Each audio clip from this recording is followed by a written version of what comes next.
नमस्कार। इस वीडियो में हम सिंधु घाटी की प्राचीन सभ्यता के रहस्यों पर चर्चा करेंगे। हड़प्पा और मोहनजोदड़ो के अद्भुत स्थलों, वहां की कलाकृतियों, व्यापारिक प्रणाली और सिंधु घाटी सभ्यता के पतन के कारणों के बारे में जानेंगे। यह वीडियो उन लोगों के लिए है जो भारत के गौरवशाली इतिहास और प्राचीन संस्कृति को समझना चाहते हैं। अगर आपको इतिहास में रुचि है तो यह वीडियो आपके लिए है। सिंधु घाटी की सभ्यता। तो देखिए, सिंधु घाटी की सभ्यता का जो अवधि रहा है वो रहा है 2500 से 1500 वर्ष। ठीक है। और इस समय माना जाता है कि मानव संस्कृति का विकास हुआ था और जब लोगों ने भौतिक जरूरतों को संतुष्टि से परे देखना शुरू कर दिया था, मतलब कि वो आवश्यकता से अधिक कुछ सोचने लगे थे कि हाँ, मुझे ये नहीं, कुछ और चाहिए। ठीक है। अब ये सिंधु घाटी की सभ्यता क्या है? तो यह जो है 2500 ईसा पूर्व के आसपास विद्यमान पहली आधुनिक सभ्यता थी, ऐसा माना जाता है। ठीक है। और यह अफगानिस्तान के काबुल से उत्तर में, ठीक है, कश्मीर तक, ठीक है, दक्षिण में गुजरात में खाड़ी तक, और पूर्व में यह उत्तर प्रदेश तक और पश्चिम में ईरान की सीमा तक फैली हुई थी। ध्यान रखिएगा, उत्तर में अफगानिस्तान से ले, ठीक ना, अफगानिस्तान के काबुल से अगर शुरू करते हैं तो उत्तर में कश्मीर तक, दक्षिण में गुजरात की खाड़ी तक और पूर्व में उत्तर प्रदेश तक और पश्चिम में ईरान की सीमा तक फैली हुई थी। ठीक है। सबसे पश्चिमी जो स्थल है वो है सुतकागिंडोर, ठीक है, जो कि पाकिस्तान में है। और पूर्वी स्थल जो है वो आलमगीरपुर है, जो उत्तर प्रदेश में है। और सबसे उत्तरी स्थल जो है वो है मंडा, जम्मू में। और दक्षिणी स्थल जो है दाइमाबाद है, महाराष्ट्र में। यह पहली सभ्यता थी जिसका पुरातात्विक प्रमाण अच्छी तरह से पहचाना गया है और जिसकी खोज की जा रही है। यह स्थल अधिकतर नदियों के पार या तो तटों के निकट थे। ठीक है। इसने सभ्यता के अन्य हिस्सों जैसे फिरौन, जो इस समय मिस्र है, सुमेरियन, जो इस समय इराक है, के साथ जो है संबंध को दर्शाया गया। इसमें जीवन यापन जैसे इस समय है वैसा ही था उस समय भी। ठीक है। कुछ पुरातत्वविदों के द्वारा जो है जो कालक्रम दर्शाया गया है तो उसको देख लेते हैं। जिसे प्राक हड़प्पा तो ये 7000 से 3500 ईसा पूर्व, प्रारंभिक हड़प्पा तो 3500 से ये 2800 ईसा पूर्व, विकसित हड़प्पा 2800 से 1900 ईसा पूर्व, परवर्ती हड़प्पा तो 1900 से 1500 ईसा पूर्व, उत्तरवर्ती या वैदिक युग जिसे आप कह सकते हैं तो 1500 ईसा पूर्व से 600 ईस्वी। ठीक है। अब इसमें महत्वपूर्ण स्थल कौन कौन रहे? देखिए, महत्वपूर्ण स्थल में जैसे आप मोहनजोदड़ो है, हड़प्पा है, कालीबंगा है, कच्छ है, लोथल है, आलमगीरपुर है, धौलावीरा है। देखिए, इसको याद रखना पड़ेगा, है ना, ऑप्शन दे देता है आपका बीपीएससी में, जो है कई दफे ये ऑप्शन भी दे दिया है, तो आप इसको याद रखेंगे। ठीक है ना। सिंधु घाटी सभ्यता से कौन कौन संबंधित है वो आपको याद रखना होगा। चन्हुदड़ो, कोटदीजी, देसलपुर, सुरकोतड़ा। ठीक है। तो इससे संबंधित जो है ये पूरा है हड़प्पा से संबंधित। ठीक। तो आप इसे देख सकते हो। अब इनके बारे में जो है एक एक करके जान लेते हैं। जैसे देखिए, मोहनजोदड़ो ये इस समय पाकिस्तान में है। ठीक है। ये खुदाई की गई थी किसके द्वारा? तो आर डी बनर्जी द्वारा। क्या क्या पाया गया था, क्या क्या मिला था यहाँ पे? तो पशुपति की मोहर मिला था, एक पुजारी की पत्थर की मूर्ति मिली थी, एक नृत्य करने वाली लड़की की मूर्ति मिली थी, है ना, कांस्य मूर्ति थी, लाल विशाल जो है स्नान घर मिला था, मतलब बहुत बड़ा जो है स्नान घर, क्योंकि यहाँ पर जो विशाल अन्न का भंडार हुआ करता था। और एक मातृ देवी की टेराकोटा मूर्ति मिली है, दाढ़ी वाला व्यक्ति मिला है। ठीक है। इसके अलावा जो है यहाँ कपास का उत्पादन होता था, ये प्रश्न में आता है। ठीक है। किस नदी के किनारे बसा हुआ है? तो जैसे नाम से ही स्पष्ट है, सिंधु घाटी की सभ्यता है तो ये सिंधु नदी के। ठीक। तो चूंकि मोहनजोदड़ो है, ध्यान रखिएगा, तो मोहनजोदड़ो नगर की बात हो रही है, ये सिंधु नदी के तट पर। ठीक है। अब आते हैं हड़प्पा के बारे में। तो देखिए, हड़प्पा भी जो है पाकिस्तान का जो पंजाब क्षेत्र है ना, वहां पर है। इसकी खुदाई जो हुई थी वो हुई थी 1921-1923 में दयाराम साहनी द्वारा। यहाँ पर क्या क्या मिला था? तो कब्रिस्तान, जिसे लोकप्रिय रूप में ये R37 या सावधान कहा जाता है। ठीक है, ताबूत सावधान, छोटे कमरों वाले अनाज के भंडार। बड़े वाला कहाँ मिले थे? तो बड़े वाला मिले थे मोहनजोदड़ो में, ठीक है, और छोटे वाला हड़प्पा में। दफनाने में बच्चों के सिर ऐसे पाए गए जिनकी खोपड़ी में छेद था, ठीक है। इससे क्या पता चलता है? तो इसके महत्व के लेकर पता चलता है, ठीक है, और सोच चल रहा है इस पे कि आखिर ऐसा क्यों किया गया। और यह जो है हड़प्पा कहाँ है? तो कहाँ था, सॉरी, है ना, तो ये रावी नदी के तट पर स्थित था। अब देखते हैं अगला, कालीबंगा, ठीक है, ये कहाँ पर है? राजस्थान में है। तो जैसे मैंने कहा, ध्यान रखिएगा, ये मिलाने के लिए दे देता है कि कौन सी जगह किस जगह पर स्थित था, ठीक है ना। जैसे कालीबंगा जो किस शहर से संबंधित है, तो आप राजस्थान से, तो इन सबको आपको ध्यान में रखना होगा, ठीक है। अभी देखिए इसकी खुदाई कब हुई थी? तो 1961 में बीबी लाल द्वारा, ठीक है। क्या क्या यहाँ पर मिला था? तो पुजारी के कमरे, अग्निकुंड, हल के निशान, दोहरी फसल स्वरूप, कांस्य बैल, ठीक है। और यह कहाँ पर स्थित है? तो ये घग्गर नदी के तट पर, है ना, और प्राचीन जो है सरस्वती नदी के नाम से भी जाना जाता है। अब बात करते हैं लोथल, ठीक है। तो ये लोथल जो है ये आपका गुजरात में है ना। तो 1954 में ASR राव द्वारा जो है इसकी खुदाई हुई थी। क्या क्या यहाँ पर मिला था? तो जुड़वा दफन 100, टेराकोटा प्रतिरूप हल्का, ठीक है। और भारत का मैनचेस्टर यानी सबसे अधिक फसल उत्पादन जो है यहाँ हुआ करता था। और यह साबर नदी की जो सहायक नदी है भोगाओ, उसके पास ये स्थित है, मतलब स्थित था, ठीक है, लोथल यह है। आप अब आते हैं आलमगीरपुर, ये उत्तर प्रदेश में है। यहाँ कपास का उत्पादन होता था। यहाँ पर जो वस्तुएं पाई गई थी तो तांबे का टूटा ब्लेड था, सिरेमिक वस्तुएं थी, ठीक है। चलिए अब आते हैं धुलवीरा कक्ष की बात करते हैं, जो कि गुजरात में है। ये 1967-68 में JP जोशी द्वारा खुदाई हुई थी।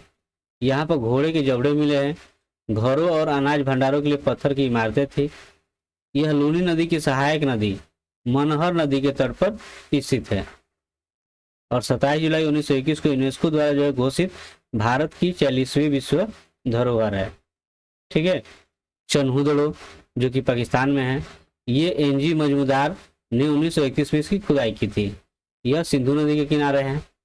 और क्या यहाँ मिला था? तो चूड़ी के कारखाने, इंक पॉट, मोती बनाने वालों की दुकान, एक कुत्ते के पैर का निशान जो कि एक बिल्ली का पीछा कर रहा है, ठीक है।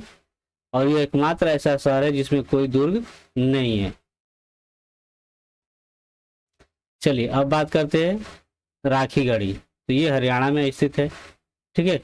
इसकी खुदाई जो है 1960 के दशक में हुई थी डॉक्टर अमरेंद्र नाथ द्वारा, ठीक है। क्या यहाँ मिला था? यहाँ पर पत्थर के औजार और हथियार मिले थे, जैसे कुल्हाड़ी, चाकू, ब्लेड। तांबे और कांस्य की वस्तुएं जैसे मोती, चूड़ियां और मूर्तियां मिली थी। लोगों, जानवरों और वस्तुओं की टेराकोटा मूर्तियां मिली थी, मुहरे और ताबीज, ठीक है ना, ये सब यहाँ पर मिला था। और इससे जो है सिंधु घाटी सभ्यता का सबसे बड़ा स्थल माना जाता है राखीगढ़ी को, ठीक है। और यह बात करते हैं कोट दीजी जो कि पाकिस्तान में है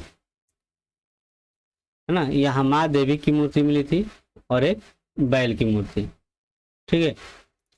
किस नदी के किनारे है? तो सिंध क्षेत्र में है, तो ठीक है। और यहाँ पर देसलपुर की बात करते हैं, तो यह कहाँ है? गुजरात में, ठीक है। तो ये गुजरात के कच्छ जिले में है। और पत्थर से बना विशाल किले का पता चला है यहाँ पे। और हड़प्पा की मिट्टी के बर्तनों का काम बहुत प्रसिद्ध था, ठीक है। कहाँ पर? देसलपुर में। यहाँ 3 मुहरें मिली जिनमें लिखा था, एक मुहर सलकटी था, एक तांबा और एक टेराकोटा, ठीक है। अब सुरकोतड़ा की बात करते हैं। ये जो 1967-68 में JP जोशी ने खुदाई की थी। और यह कच्छ गुजरात का एक तटीय शहर है, ठीक है। यह कहाँ पर है? तो ये जो है ये भी गुजरात में है, ठीक है। और यह एक व्यापार बंदरगाह था, ध्यान रखिएगा, व्यापारिक बंदरगाह था। ठीक है,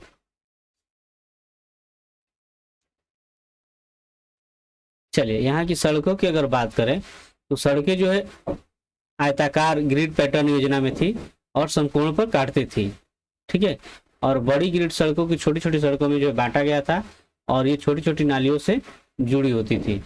ठीक है, आप देख सकते हो किस प्रकार से ये है। ठीक है, अब बात करते हैं यहाँ के भवन और इमारत की। तो आवास से घर हुआ करते थे, सार्वजनिक भवन भी और सार्वजनिक स्नानघर भी हुआ करता था।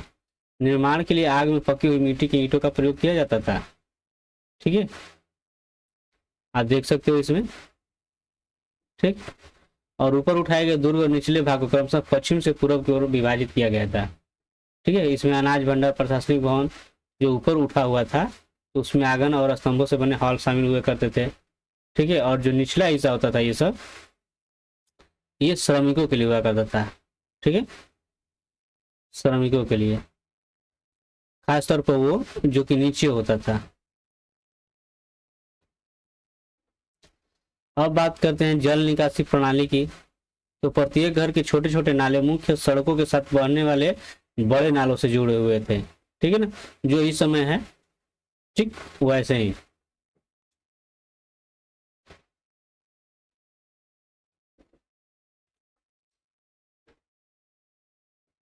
चलिए अब बात करते हैं मुहर की। तो यहाँ पर एक मुहर एक छोटा पोर्टेबल एवं प्रमुख रूप से पत्थर से बनाया गया वस्तु होता था, लेकिन इसे हड्डी, हाथी दांत और धातु और विभिन्न कृत्रिम माटियों जैसे अन्य सामग्री में भी पाया जाता है। और इसमें जो है प्रतीक उत्कीर्ण किए जाते थे। ठीक है ना, और इसे छेद भी किया गया होता था ताकि लटकाया जा सके। और मुहर जो है सैलखटी से बने होते थे और यह नदी तट पे पाए जाने वाला जो एक नरम पत्थर हुआ करता था। इसके अलावा जो है तांबे, सोने, कंकड़, हाथीदांत और टेराकोटा से बनी मुहरें भी पाई गई है। ठीक है, आकार जो है वर्गाकार, त्रिकोणीय, आयताकार, गोलाकार, मतलब सभी आपके लगभग जो इस समय मिल रहे ना वैसे आपको वहां पर मिल जाते थे उस समय भी। और कुछ मुहर में जो जानवरों के प्रतीक होते थे जैसे कि बैल, कुछ मुहर पर आधे मनुष्य और आधे जानवर। ठीक है, जैसे पशुपति मुहर। और इसका उपयोग क्या था, तो मुख्यतः व्यापार, पहचान चिन्ह या शैक्षिक प्रयोजनों के लिए जो है इसका उपयोग हुआ करता था। ठीक है, आप देख सकते हो ये आपके ये मुहर है। ठीक है, भाषा की बात करें तो यह दाएं से बाएं और फिर बाएं से दाएं लिखा गया था, चित्रात्मक भाषा। ठीक है, ऐसे बुस्टोफेडन प्रकार का लेखन कहा जाता था। ठीक है, अभी तक इसका अर्थ पता नहीं चल पाया है। अब बात करते हैं कांस्य आकृति की। तो सिरे पर ड्यू तकनीक को लुप्त मोम विधि के रूप में भी जाना जाता है। ठीक है, और इसका उपयोग क्या होता था, कांस्य की आकृतियां बनाने के में भी किया जाता था।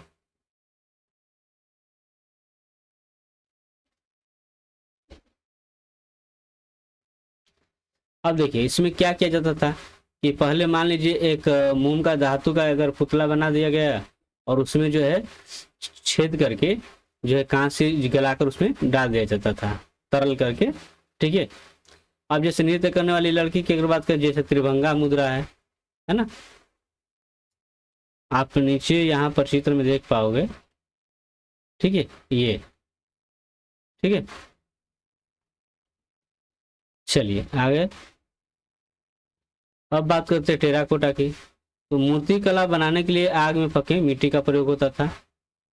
ठीक है, और उपयोग खिलौने, पशु आकृति, लघु गाड़ी और पहिया आदि बनाने में। मिट्टी के बर्तन की बात करें तो उत्खनन स्थलों पर दो प्रकार के मिट्टी के बर्तन मिले हैं, एक साधारण मिट्टी के और एक चित्रित मिट्टी के बर्तन।